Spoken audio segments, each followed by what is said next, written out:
नमस्कार स्टूडेंट्स, आप सभी का इस शानदार और बेहतरीन प्लेटफॉर्म ईएफई क्लासेस में स्वागत है। मैं डॉक्टर सुशील सारण एक साइंस का चैप्टर भोजन के अवयव कंपोनेंट्स ऑफ फूड को लेकर प्रेजेंट हुआ हूं और इसमें से एग्जाम्स में बहुत ही इंपॉर्टेंट क्वेश्चंस बनते हैं। जैसे विटामिन वाले सेक्शन से बहुत इंपॉर्टेंट क्वेश्चन बनेंगे इसके अंदर। इसको अपने जीरो लेवल से चालू करेंगे और बिल्कुल पीक लेवल तक लेके जाएंगे ताकि हर एग्जाम्स के अंदर मोस्टली क्वेश्चन आपके कवर हो जाए। तो भोजन के अवयव कंपोनेंट ऑफ फूड इसको अपने लेके चलते हैं। सबसे पहले अपने बात करें भोजन के अवयव क्या होते हैं, इसको बहुत ही सिंपल शब्दों में समझो आप। जैसे अपने खाना खाते हैं, जो अपने डाइट लेते हैं जिसको बैलेंस डाइट कहते हैं, अपने संतुलित भोजन, उसके अंदर जैसे गेहूं है, चावल है, उनमें तो होता है कार्बोहाइड्रेट। और दालें अपने खाते हैं या अनेक हरी सब्जियां भी है, उनमें होता है प्रोटीन। और अनेक हरी पत्तेदार सब्जियां हैं, नींबू वगैरह है, जैसे उनके अंदर होता है विटामिन, जैसे नींबू में विटामिन सी होता है। और इसके अलावा दूध वगैरह लेते हैं, दूध में कैल्शियम भी होता है। नमक लेते हैं, उसमें सोडियम क्लोराइड NaCl, सोडियम है, क्लोराइड ये खनिज लवण है, और एक जल। तो ये अपने कंपोनेंट हो जाएंगे। कौन कौन से कंपोनेंट हो जाएंगे? कार्बोहाइड्रेट, प्रोटीन, वसा, वसा घी तेल में लेते हैं अपने, वसा, खनिज लवण मिनरल्स, और विटामिन और जल। तो सबसे फर्स्ट कंपोनेंट जो अपना आता है वो आता है कार्बोहाइड्रेट। तो कार्बोहाइड्रेट का जो सेगमेंट है, तो इसके बारे में जैसे क्वेश्चंस एग्जाम में कैसे पूछे जाते हैं, ये तो कार्बोहाइड्रेट का कार्य क्या होता है? कार्बोहाइड्रेट का कार्य होता है शरीर को ऊर्जा प्रदान करना, एनर्जी प्रोवाइड करती है। तो ये शरीर के लिए एनर्जी का सोर्स है, एनर्जी प्रोवाइड करती है, ये ऊर्जा प्रदान करता है, ऊर्जा प्रदान करने का कार्य करेगा। ये इसका मेन उद्देश्य होता है। और कार्बोहाइड्रेट के लिए जो मुख्य स्रोत होते हैं वो क्या होते हैं? गेहूं है, चावल है, अनेक प्रकार की धान, मक्का है, जौ है, इनके अंदर क्या होता है? बाजरा है, कार्बोहाइड्रेट मिलता है अपने को। बहुत सिंपल क्वेश्चन है, इसको सोर्स पे क्वेश्चन पूछ सकते हैं आपसे, या फिर इसका मुख्य कार्य क्या होता है।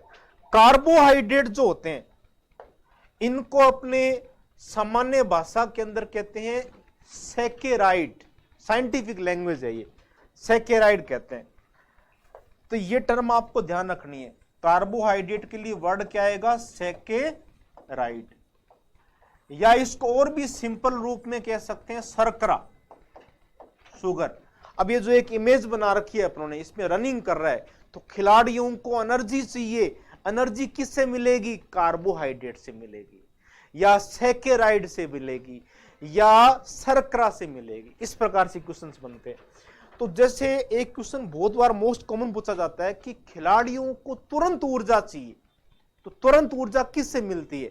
तो वो मिलती है ग्लूकोज, ग्लूकोन डी वगैरह पीते हैं, इस प्रकार से ग्लूकोज से मिलती है। ग्लूकोज का जो फार्मूला होता है, ये जैसे जो फार्मूला लिखा है इसको इस प्रकार से लिखते हैं अपने। कार्बन 6 कार्बन होते हैं ग्लूकोज में, 12 हाइड्रोजन है और 6 ऑक्सीजन होते हैं, C6H12O6। तो ये ग्लूकोज का फार्मूला है।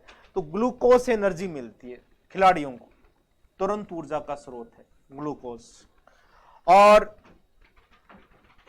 इसीलिए ग्लूकोज को साधारण शर्करा कहते हैं, सिंपल शुगर कहते हैं। ऐसे पेशेंट होते हैं, रोगी होते हैं, तो रोगियों को एनर्जी चाहिए। अब रोगी है, खाना खा नहीं पा रहा, उसका डाइजेशन नहीं हो रहा प्रॉपर तरीके से, तो डॉक्टर्स लोग ग्लूकोज लगा देते हैं सीधे, तो ग्लूकोज से उनको एनर्जी मिल जाती है इस प्रकार से। और ब्लड में भी एनर्जी अपनी ग्लूकोज के रूप में रहती है अपनी। तो ये क्वेश्चन बहुत इंपॉर्टेंट है, इसलिए इसको स्टार कर देता हूं मैं। खिलाड़ियों को तुरंत ऊर्जा किससे मिलेगी? ग्लूकोज से मिलेगी। एक ग्लूकोज का फार्मूला पूछा जा सकता है, तो ग्लूकोज का फार्मूला क्या होगा? C6H12O6। 3 प्रकार के तत्व है ग्लूकोज में, कार्बन, हाइड्रोजन और ऑक्सीजन। कार्बन कितने? 6, हाइड्रोजन कितने हैं? 12, और ऑक्सीजन कितने? 6। इस प्रकार से बन जाता है ये। इसके बाद अपने देखें अब नाम है कार्बोहाइड्रेट, ये नाम क्यों पड़ा, इसको जैसे अपने देखें, इसको इस फार्मूले से क्लियर करता हूं आपको मैं। देखो जैसे C6H12O6, ये ग्लूकोज का फार्मूला है। अब इसमें हाइड्रोजन 12 है, ऑक्सीजन 6 है, तो 12 और 6 का अनुपात निकालें अपने, तो अनुपात क्या निकलेगा, 2:1। ये वही अनुपात है जो किस में अनुपात है, जल में है। H2O, 2 हाइड्रोजन और 1 ऑक्सीजन, H2O हो गया। हाइड्रोजन और ऑक्सीजन में 2:1 है। जल के लिए शब्द आता है हाइड्रेट, जैसे मान लो पानी की कमी हो जाती है, कहते हैं डिहाइड्रेशन हो गया, हाइड्रेट वर्ड जल के लिए आता है, तो हाइड्रेट ये है, और दूसरा इसमें क्या है, कार्बन है, इसलिए नाम क्या बन गया, कार्बोहाइड्रेट। साइंस बहुत इंटरेस्टिंग है, रटना नहीं है बस, आपको इसी तरह रटने लग गए तो वहां इंटरेस्ट खत्म हो जाएगा, आपका कंसंट्रेशन नहीं बनेगी, फिर उस सब्जेक्ट में मास्टरी हासिल आप नहीं कर सकते, अच्छे स्कोर नहीं कर सकते एग्जाम के अंदर। हर चीज को समझ के करो इस प्रकार से। तो कार्बोहाइड्रेट में तत्व कौन कौन से लिए, 3, कार्बन, हाइड्रोजन और ऑक्सीजन। हाइड्रोजन और ऑक्सीजन में अनुपात कितना है, 2:1। किसकी तरह अनुपात है, जल की तरह। H2 मतलब जल, और जल के लिए शब्द क्या आता है, हाइड्रेट। तो हाइड्रेट और कार्बन से मिलके बन गया कार्बोहाइड्रेट। तो ये इसमें दे रखा है इस पीपीटी के ऊपर आपको कि कार्बोहाइड्रेट में कौन कौन से एलिमेंट होते हैं। तो carbohydrate contain hydrogen, carbon and oxygen. और हाइड्रोजन और ऑक्सीजन में जो रेशियो है, अनुपात, वो कितना होगा, जल की तरह अनुपात कितना होगा, 2:1 होता है, 2:1 रेशियो मिलेगा। तो ये तो बेसिक पता किया कि कार्बोहाइड्रेट वर्ड बना कैसे। इसके बाद अपने जैसे देखें, अब ये जो कार्बोहाइड्रेट है इसको एक टेबल के रूप में दिखा रखा है। इसको मैं आपको सिंपल रूप में बताता हूं, पहले उसको समझो। आप सिंपल फॉर्म में देखेंगे तो आपको अच्छी तरह से क्लियर हो जाएगा कि कार्बोहाइड्रेट है, जैसे कार्बोहाइड्रेट, तो कार्बोहाइड्रेट के लिए वर्ड आता है सैकेराइड। सैकेराइड कहते हैं इसको, एक ही बात है, या कार्बोहाइड्रेट लिख सकते हैं या सैकेराइड लिख सकते हैं। और कार्बोहाइड्रेट या सैकेराइड है, इसमें शर्करा का यदि एक अणु हो, सिंगल मॉलिक्यूल हो, एक अणु हो, तो इसके लिए शब्द क्या आएगा, मोनोसैकेराइड। मोनो आ जाएगा। 2 होंगे तो आएगा डाइसैकेराइड, और 2 से ज्यादा होंगे तो आएंगे पॉलीसैकेराइड। इसको वापस, यदि ये कलर आपको एकदम क्लियर नहीं दिख रहा तो इसको मैं वापस लिख देता हूं, ये ब्लैक में एकदम सामने आ जाएगा, एकदम क्लियर आ जाएगा। 1 है तो मोनो, 2 है तो डाई, और 2 से ज्यादा है तो क्या होगा, पोली। इस तरह से है। तो 3 कैटेगरी है, मोनोसैकेराइड, डाइसैकेराइड और पॉलीसैकेराइड। तो ये स्क्रीन पे दिखा रखा है आपको, ये सिंपल दिखा रखा है, ये सिंपल शुगर है। और इस सिंपल शुगर को अपने देखें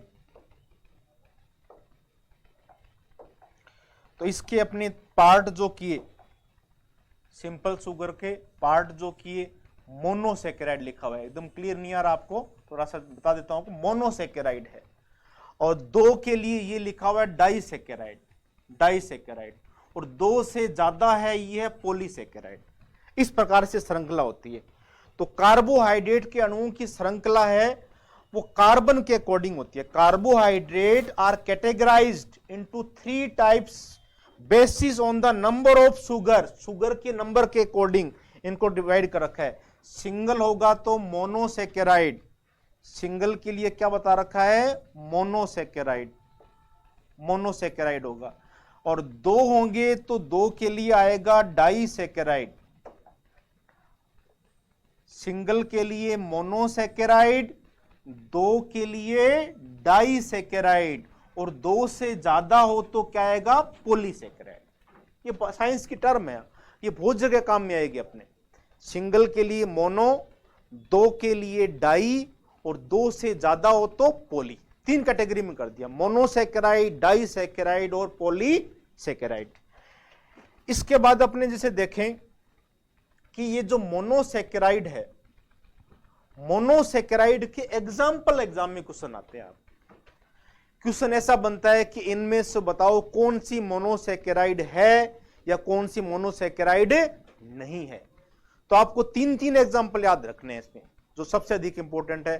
तो मोनोसैकेराइड में जो 3 एग्जांपल है, एक तो आएगा ग्लूकोज, खिलाड़ियों को तुरंत ऊर्जा देनी है, रोगी को एनर्जी देनी है, तो क्या देंगे उसको? ग्लूकोज देंगे।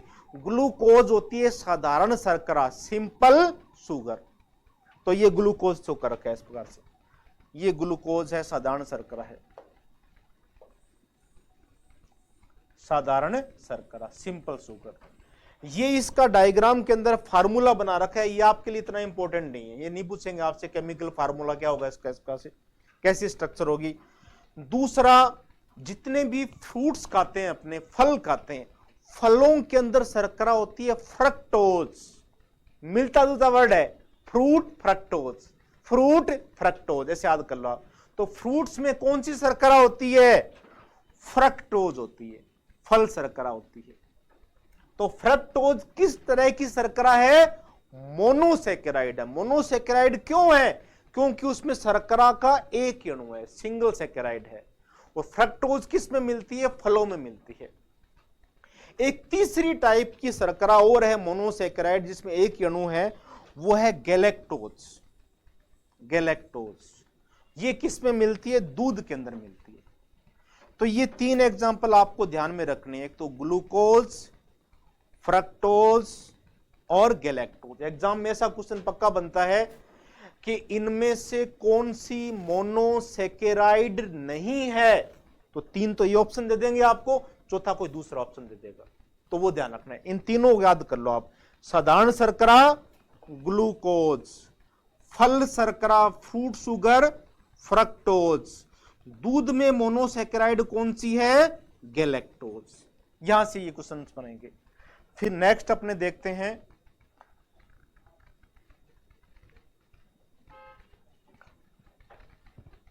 इसके बाद में ये 3 शर्करा होगी, ग्लूकोज, फ्रक्टोज और सुक्रोज। ये स्लाइड थोड़ा आगे कर देते हैं, उसको आप आगे होगी, इसके लिए खूब फोर्स की जरूरत पड़ती है। कोई भी काम है फोर्स के बिना नहीं होता है। आपका भी एग्जाम में जैसे कंसंट्रेशन बनेगी, टारगेट होगा ना सामने कि मेरे को हर हालत में करना है, एक माइंड के ऊपर फोर्स होगा, हर हालत में करना है मेरे को।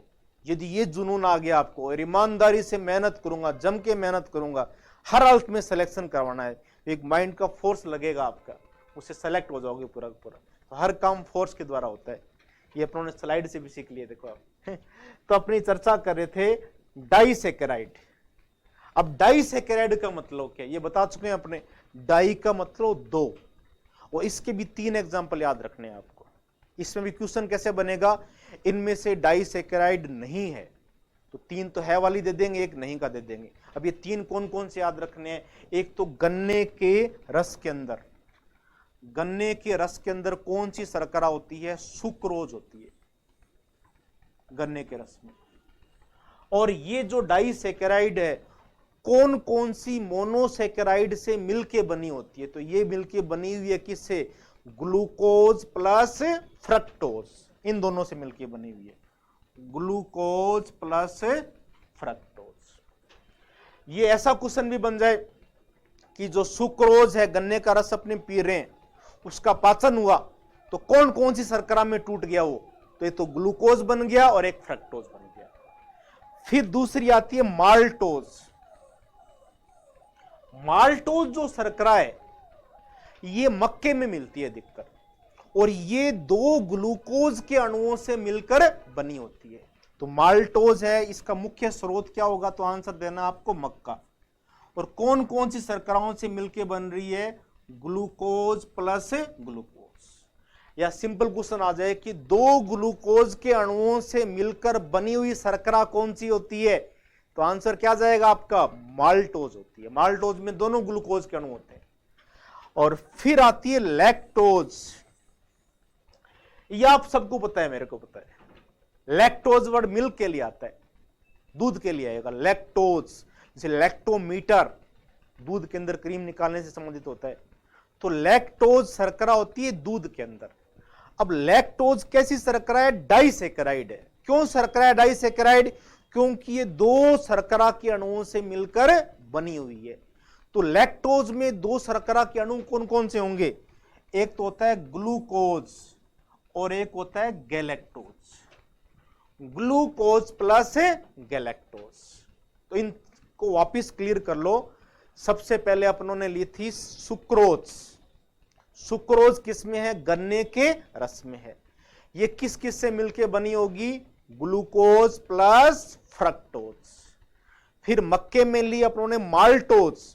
माल्टोज किस किस से मिलके बनी हुई है, ग्लूकोज प्लस ग्लूकोज। और दूध में डाइसैकेराइड कौन सी है, लैक्टोज।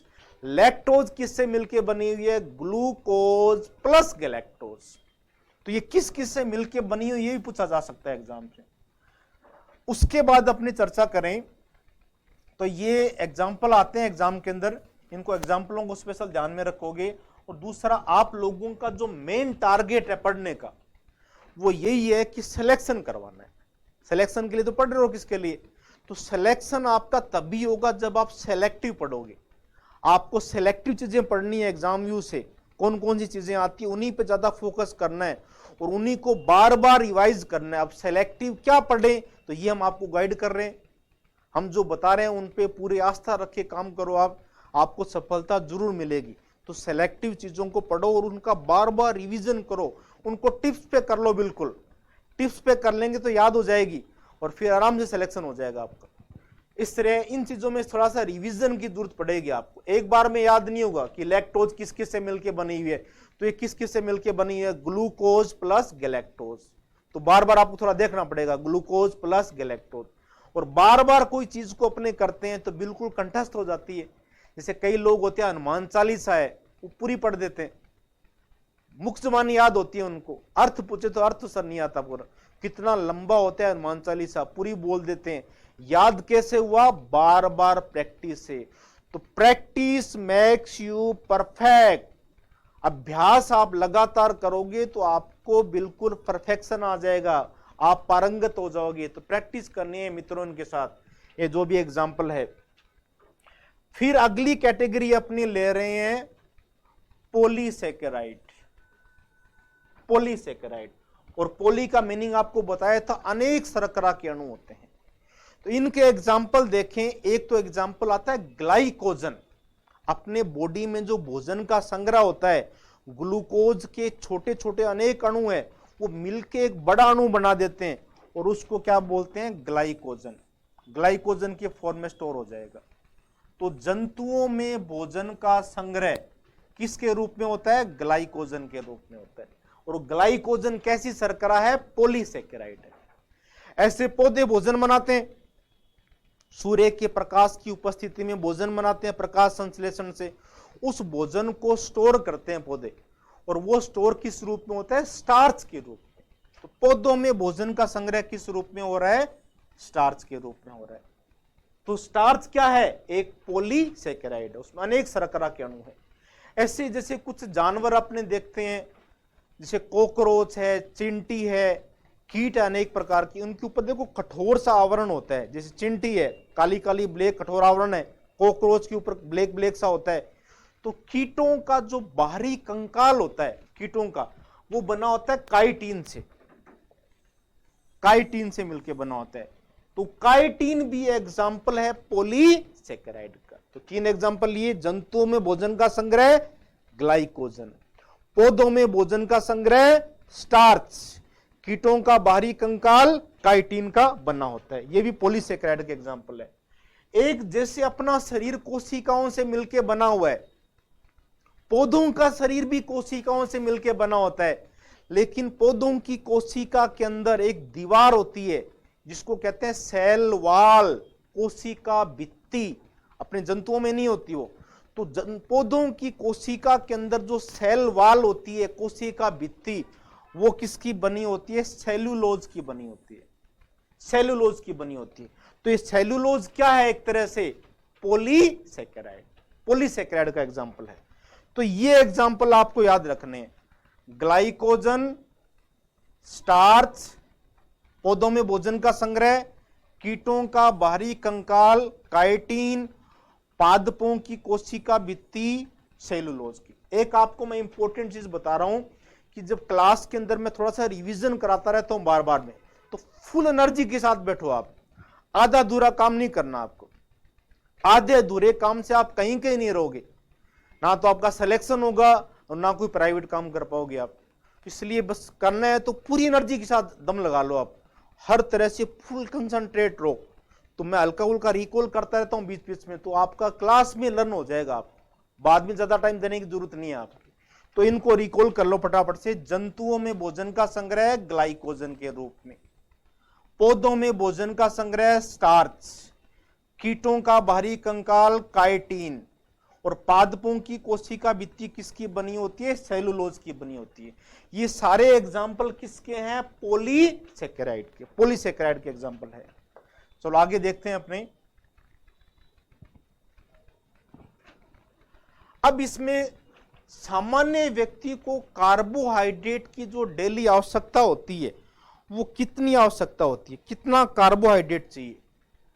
आप कई क्वेश्चन को एग्जाम्स में थोड़ा सा दिमाग लगा दोगे ना, समझदारी लगा दोगे तो आप सोल्व कर दोगे।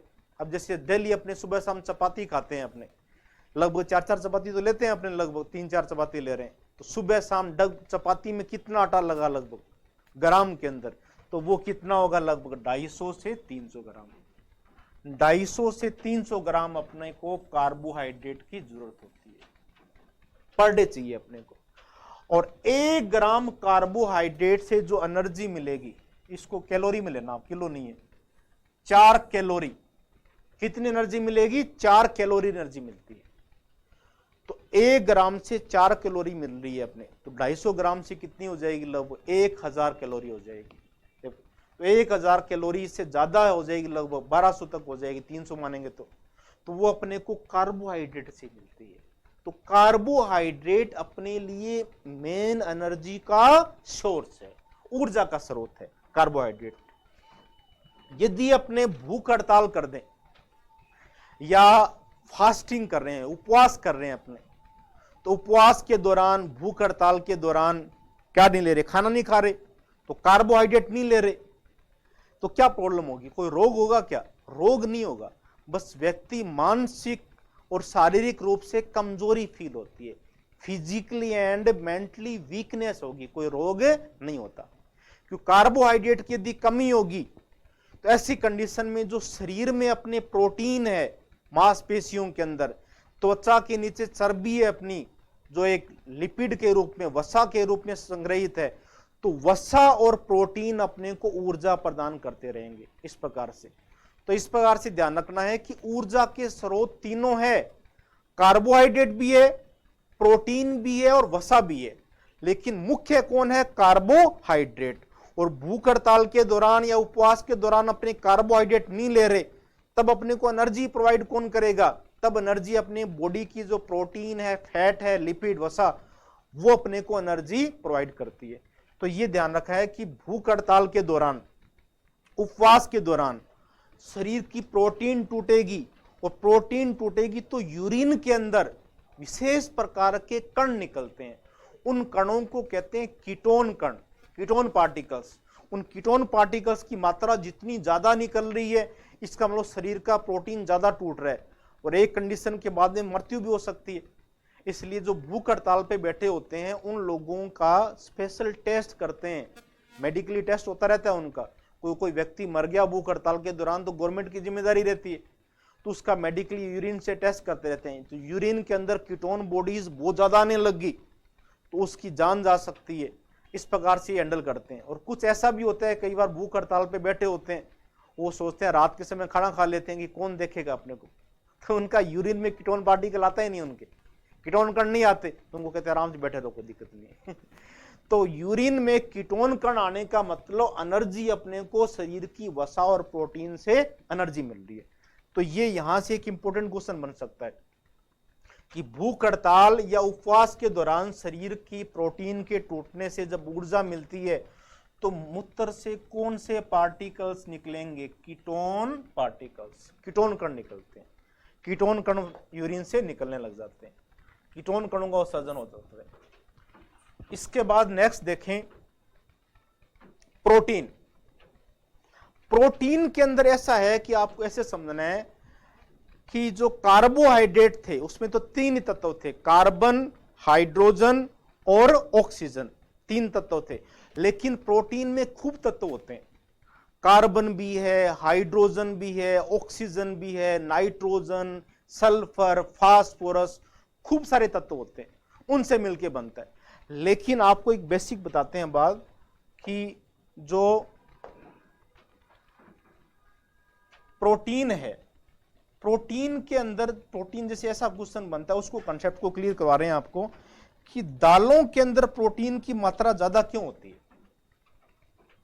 दालों से मिलता है प्रोटीन अपने को देता है, तो दालों में प्रोटीन की मात्रा ज्यादा है क्यों? इसका रीजन क्या है? जैसे कोई भी पौधा है, जैसे लिया प्लांट अपने पास, दाल का कोई पौधा है, तो दालों की जड़ों के अंदर इस प्रकार से विशेष प्रकार का एक बैक्टीरिया होता है और उस बैक्टीरिया को बोलते हैं अपने राइजोबियम। राइजोबियम एक बैक्टीरिया होता है, राइजोबियम।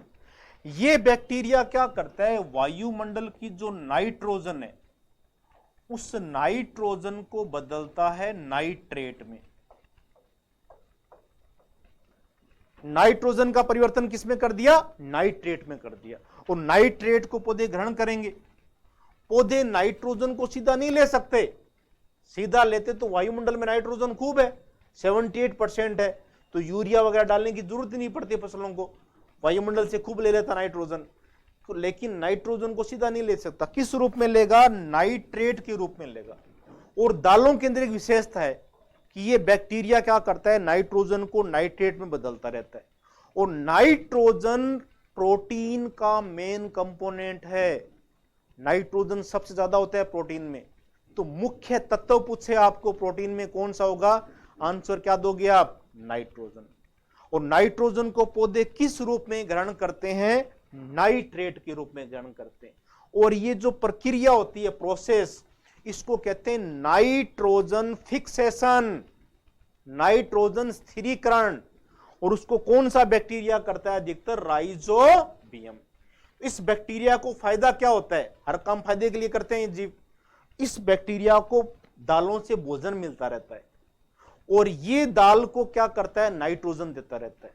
इस प्रकार का जो रिलेशन होता है, इस रिलेशन को कहते हैं सिम्बायोटिक। सिम्बायोटिक रिलेशनशिप है ये। कैसा संबंध है? सहजीवी संबंध है। तो दालों के अंदर नाइट्रोजन को स्थिर करने वाले जीवाणु ज्यादा होने के कारण प्रोटीन की मात्रा ज्यादा होती है। तो कहने का मतलब यदि अपने दालें उगाएंगे मिट्टी के अंदर तो मिट्टी में नाइट्रोजन का लेवल क्या हो जाएगा? बढ़ जाएगा। इसीलिए फसल चक्कर होता है, क्रॉप रोटेशन। जैसे गेहूं के अंदर नहीं है, गेहूं की जड़ों के अंदर ये राइजोबियम नहीं है, दालों में है, तो गेहूं के बाद में जैसे इस प्रकार से लगा देंगे, कुछ ऐसे पौधे लगा देंगे, दाल वाले लगा देंगे, मूंग लगा देंगे, मूंग है, चना है, मटर है, इस तरह से, तो वो वायुमंडल में नाइट्रोजन की जो है वो नाइट्रेट को बढ़ा देंगे। अगली बार जब गेहूं होगी, जैसे मूंग के बाद गेहूं लगाई अपनों ने, तो इस कंडीशन में गेहूं को नाइट्रोजन ज्यादा मिलेगा मिट्टी से, तो प्रोडक्शन ज्यादा होता है। तो फसल चक्र का कंसेप्ट यही है। फसल चक्र में एक ऐसी फसल जिसमें नाइट्रोजन को स्टोर करने की क्षमता नहीं है, उसके बाद ऐसी फसल लगाते हैं कि दाल की हो, लेग्यूमिनेसी फैमिली बोलते हैं इसको, दाल का जो कुल है उसके पौधे लगा देते हैं। तो ये बेसिक कंसेप्ट ध्यान रखना है। तो बैक्टीरिया का नाम याद रखना है आपको, कौन सा बैक्टीरिया है? राइजोबियम। और कैसा संबंध है? सिम्बायोटिक रिलेशनशिप है, सहजीवी संबंध है। और पौधे नाइट्रोजन को किस रूप में ग्रहण करते हैं? नाइट्रेट के रूप में ग्रहण करते हैं, नाइट्रोजन को बदलते हैं, नाइट्रेट की फॉर्म में लेते हैं इस प्रकार। तो ये यहां पे समझाया गया पूरा का पूरा जो भी अपन ने चर्चा की थी। तो इसमें कौन कौन से तत्व होते हैं उनको देखें। तत्व कार्बन भी है, hydrogen, oxygen, nitrogen, sulphur, phosphorus आदि खूब सारे तत्व होते हैं। और ये सारे जो तत्व है ये मिलकर एक स्पेशल प्रकार के अम्ल बनाते हैं, उनको कहा जाता है अमीनो अम्ल। और अमीनो अम्लों के मिलने से क्या बन जाती है? प्रोटीन बन जाती है। तो प्रोटीन का निर्माण कौन से अम्ल से हो तो पूछे तो आंसर क्या दोगे आप? अमीनो अम्लों से प्रोटीन बनती है। और मेन कंपोनेंट जो होता है कौन सा तत्व होता है? तो आंसर जाएगा नाइट्रोजन होता है। नाइट्रोजन की अधिकता होती है प्रोटीन को बनाने के अंदर। इसके बाद अपने जैसे देखें, अब ये सारा शो कर रखा है, देखो जो भी अपनों ने चर्चा की थी। दालों की जड़ों में सहजीवी जीवाणु कौन सा है? राइजोबियम। ये राइजोबियम बैक्टीरिया होता है। और ये नाइट्रोजन को कन्वर्ट किस में करेगा? नाइट्रेट में करेगा। इस प्रक्रिया को क्या कहते हैं? Nitrogen fixation. This process is called nitrogen fixation या नाइट्रोजन स्थिरीकरण कहा जाता है। इसीलिए दालें जो है प्रोटीन का क्या है? मुख्य स्तर है। लेग्यूम प्लांट्स बोलते हैं दालों को, लेग्यूम प्लांट इसलिए बोलते हैं कि इनकी जो फैमिली होती है लेग्यूमिनेसी, लेग्यूमिनेसी फैमिली के प्लांट है, लेग्यूम प्लांट्स बोलेंगे, इसलिए दालों के अंदर होती है। और सबसे अधिक ज्यादा प्रोटीन दालों में किस में मिलेगी? तो वो मिलती है सोयाबीन के अंदर मिलेगी। सबसे ज्यादा प्रोटीन का यदि आपसे क्वेश्चन पूछ लिया जाए कि मैक्सिमम प्रोटीन का स्रोत वो कौन होगा, तो वो कौन है? सोयाबीन है। सोयाबीन का लगभग 40 से 50% भाग प्रोटीन होता है। तो दालों में सबसे रिच सोर्स है। और जो भी खिलाड़ी है, एथलीट्स वगैरह है, उनको एनर्जी प्रोटीन ज्यादा चाहिए, उनकी मसल स्ट्रांग होनी चाहिए, मांसपेशियों में प्रोटीन ही तो होता है अपना, तो उनको सोयाबीन अधिक से अधिक खानी चाहिए। रात के समय अपने ऐसे भी कर सकते हैं, जैसे अकेले सोयाबीन का स्वाद थोड़ा अजीब सा होता है।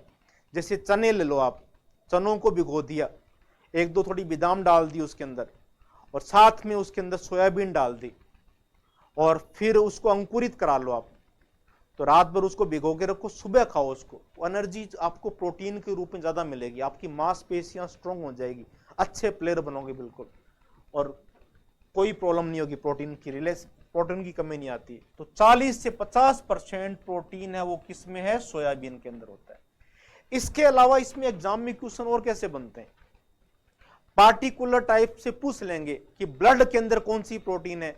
अब ब्लड में अपने कहते हैं ना हीमोग्लोबिन, जैसे इसका खून कम हो गया, खून कम होने का मतलब ये होता है कि उसका हीमोग्लोबिन लेवल डाउन हो गया।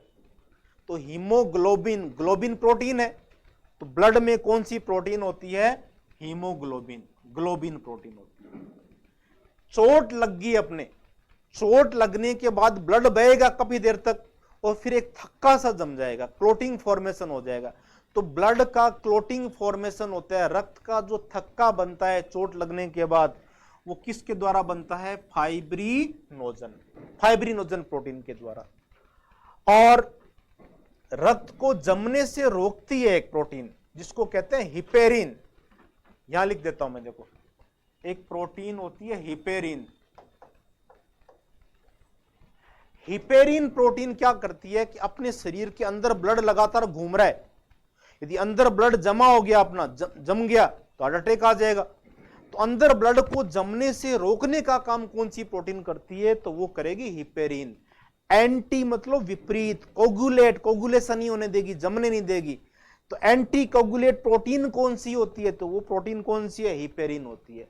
नाखून है, बाल है, ये अपने किससे मिलके बने होते हैं?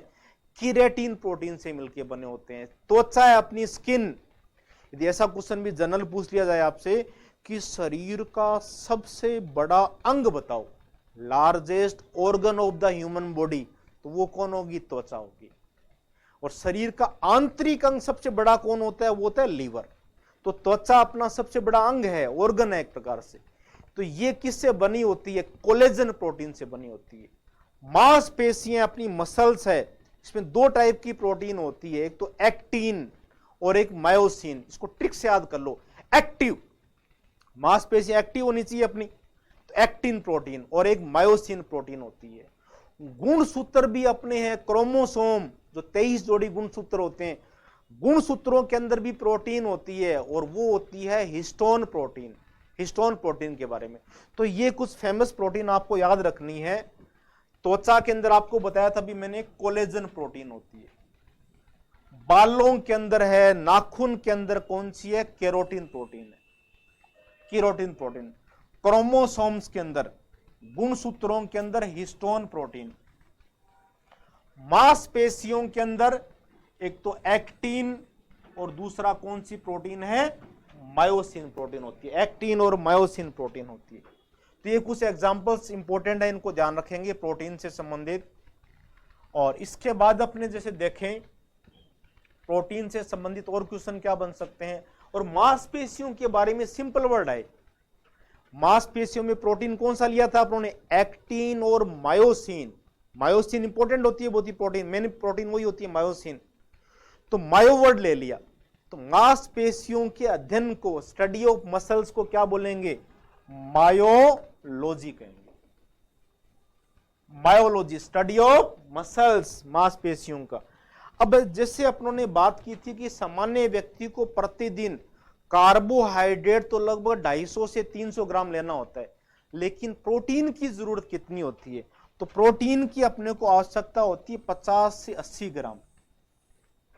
50 से 80 ग्राम प्रोटीन अपने को रूटीन में लेना जरूरी है। जो युवा व्यक्ति है उनको तो 100 तक ले लो, अच्छे रहेंगे। प्रोटीन की मात्रा अधिक से अधिक लो, और जितना प्रोटीन ज्यादा लेंगे अपनी मसल्स अपनी स्ट्रॉन्ग होती जाएगी। प्रोटीन एक शरीर का ढांचा बना रही है। कोशिकाओं की झिल्ली है, सेल मेम्ब्रेन, कोशिकांग है, माइटोकॉन्ड्रिया वगैरह, गुणसूत्र है, ये सब प्रोटीन से तो मिली हुई है। तो कार्बोहाइड्रेट तो एनर्जी की यूनिट है, ऊर्जा प्रदान करती है। प्रोटीन होती है वो स्ट्रक्चरल है, शरीर की संरचना बनाने का काम करती है, ढांचा बनाती है अपना एक प्रकार से।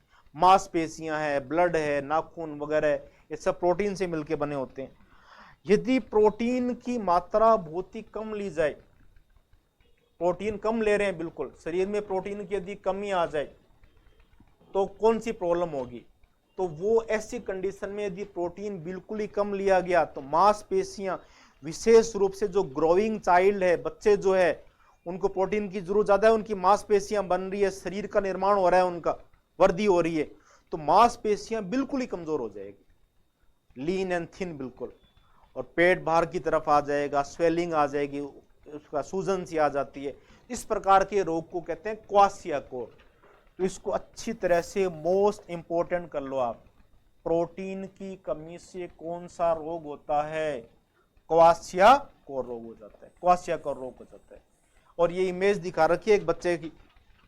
इस इमेज में अपने देख रहे हैं बच्चे की मांसपेशियां बिल्कुल कमजोर है, लीन एंड थिन पड़ा है बिल्कुल। तो शारीरिक विकास, मानसिक विकास नहीं हो पाएगा बच्चे का। प्रोटीन की आवश्यकता बहुत ही ज्यादा होती है। और दूसरा, प्रोटीन जो है उससे अपने को जो एनर्जी मिलती है, अभी चर्चा की थी अपनों ने, भूख हड़ताल है या उपवास के ऊपर है, तो ऐसी कंडीशन में व्यक्ति हो तो प्रोटीन एनर्जी भी देती है, मांसपेशियों से एनर्जी मिलेगी अपने को। और वो एनर्जी 1 ग्राम से कितनी मिलती है? करीब 4 कैलोरी करीब मिलती है, 4 कैलोरी की एनर्जी मिलती है। और इसके अलावा इसमें चर्चा करें अपने, नेक्स्ट स्लाइड को देखते हैं। क्वाशियाकोर रोग याद रखना बिल्कुल इंपॉर्टेंट था। इसके बाद में आता है वसा के बारे में। वसा वाला जो सेगमेंट है, लिपिड और प्रोटीन। लिपिड के बाद, लिपिड जो है वसा है। अब वसा का आपको नेचुरल तो पता ही है किस में होता है, घी और तेल में होती है। वसा अपने शरीर में काम क्या करती है, फंक्शन क्या है वसा का? तो वसा के खूब काम है। एक तो अपने विटामिन के बारे में चर्चा करेंगे आगे, कि विटामिन जो है बी और सी तो जल में घुलते हैं, बाकी विटामिन है जैसे ए, विटामिन डी और ई, के, इन विटामिनों को घोलने का काम करती है, विटामिन को घोलने में सहायक है। और दूसरा, यदि उपवास कर रहे हैं तो वसा से ऊर्जा भी मिलती है अपनी। दूसरा, वसा की मोटी चर्बी जो है, त्वचा के नीचे एक चर्बी होती है अपने, और वो जो कंबल की तरह काम करती है। जो शरीर का अंदर का तापमान है अपना 37 डिग्री सेल्सियस या 98.6 डिग्री फारेनहाइट, तो शरीर के इंटरनल टेम्परेचर को मेंटेन करने का काम करती है, कंबल की तरह शरीर के तापमान को मेंटेन रखेगी, ये काम है। दूसरा, जैसे एक एग्जांपल से बताता हूं आपको, समझ आ जाएगा। रसोई के अंदर अपने जैसे कुछ पदार्थ लेते हैं, जैसे कांच के गिलास है। अब कांच के गिलास जब मार्केट से लेके आते हैं तो उसमें देखा ना फोम सा होता है, उसकी चारों तरफ फोम के द्वारा पैकिंग किया होता है ताकि भिड़े के आपस में टूटे नहीं। ऐसे कप को पैकिंग करनी है तो अपने शरीर के अंदर के जो ऑर्गन है, लीवर है, किडनी है, उन आंतरिक अंगों के ऊपर वसा की चर्बी होती है ताकि आंतरिक जो अंग है उन पे कोई बाहरी चोट लग जाए तो वो डैमेज नहीं हो। तो वसा आंतरिक अंगों के ऊपर एक सुरक्षात्मक आवरण बनाता है। किडनी के ऊपर बना रही है एक आवरण, वो आवरण जरूरी है। कई बार क्या होते हैं, कई लोग जैसे मोटे ज्यादा है, वो मार्केट से इस प्रकार से अनेक दवाइयां आती है कि पतले हो जाओ, तो इस प्रकार की कुछ दवाइयां खा लेते हैं कि जो एसेंशियल फैट है, अपनी आवश्यक ऊर्जा है वसा की, किडनी के चारों तरफ की वसा है, यदि वो खत्म हो जाए तो नुकसान हो जाएगा। इसलिए इस तरह के प्रोडक्ट से बचना चाहिए। वसा अपने लिए जरूरी भी है, आवश्यक वसा जो आंतरिक अंगों की सुरक्षा कर रही है वो शरीर से निकलनी नहीं चाहिए। तो आंतरिक अंगों की सुरक्षा करना भी वसा का कार्य है। तो ये इसके खूब सारे काम हो जाएंगे।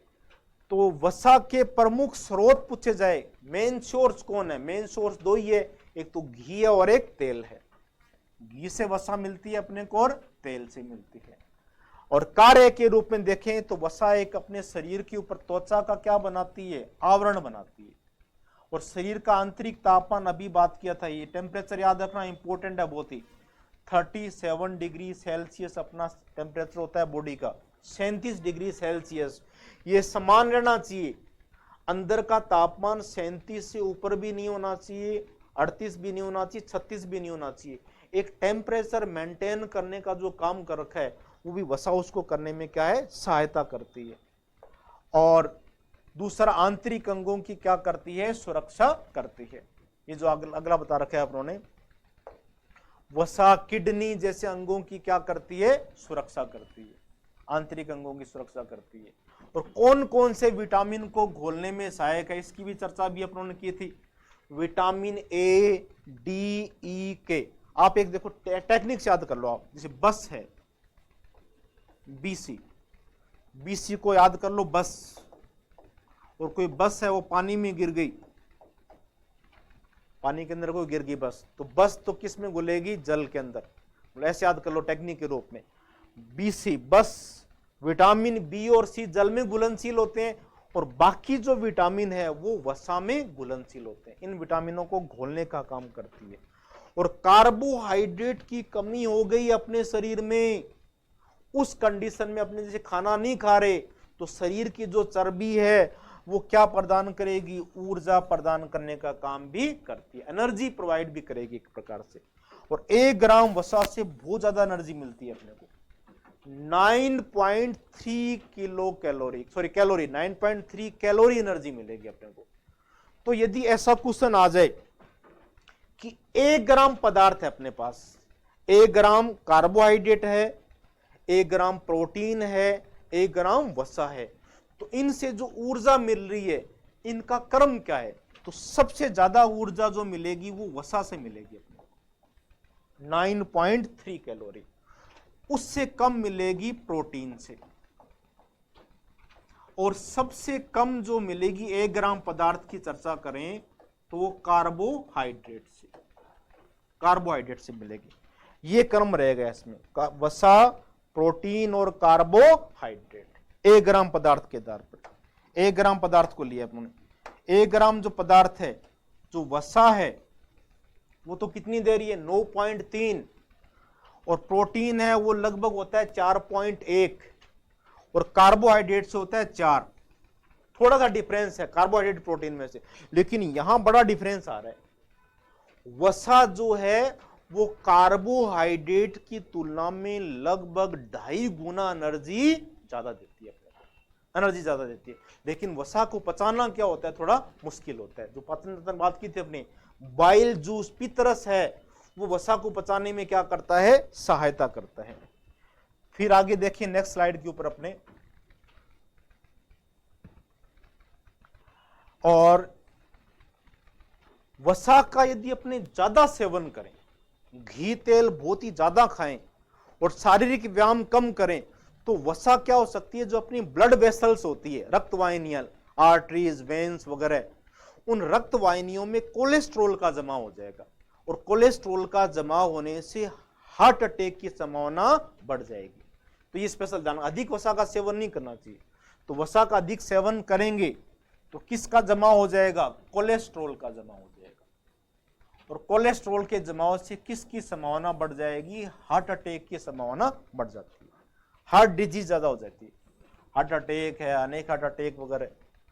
और वसा जो है, जैसे अपनों ने बात की थी प्रोटीन के अंदर, प्रोटीन का निर्माण तो होता है अमीनोमल से, वसा का निर्माण किससे होता है, तो वसा का निर्माण होता है वसीय अम्ल से या फैटी एसिड, फैटी एसिड वसीय अम्ल प्लस ग्लिसरॉल, दो से होगा। तो वसीय अम्ल होगा, इंग्लिश में फैटी एसिड बोलेंगे, और दूसरा ग्लिसरॉल, इन दोनों से मिलके क्या बनती है, वसा बनती है। और यदि ऐसा क्वेश्चन आ जाए कि वसा का पाचन हुआ, तो पाचन होने के बाद वसा किस में बदल जाती है, तो जिनसे बनी हुई योनि में बदल जाएगी। तो वसा टूट के वसीय अम्ल फैटी एसिड और किस में टूट जाती है, ग्लिसरॉल के अंदर टूट जाती है। तो ये अपनों ने कंपोनेंट वसा के बारे में बात की। उसके बाद अपने जैसे देखें नेक्स्ट स्लाइड के ऊपर, विटामिन्स, ये सबसे अधिक इंपॉर्टेंट सेगमेंट है आपका, विटामिन्स वाला। इस विटामिन्स के सेगमेंट को भी अपने नेक्स्ट क्लास में लेंगे।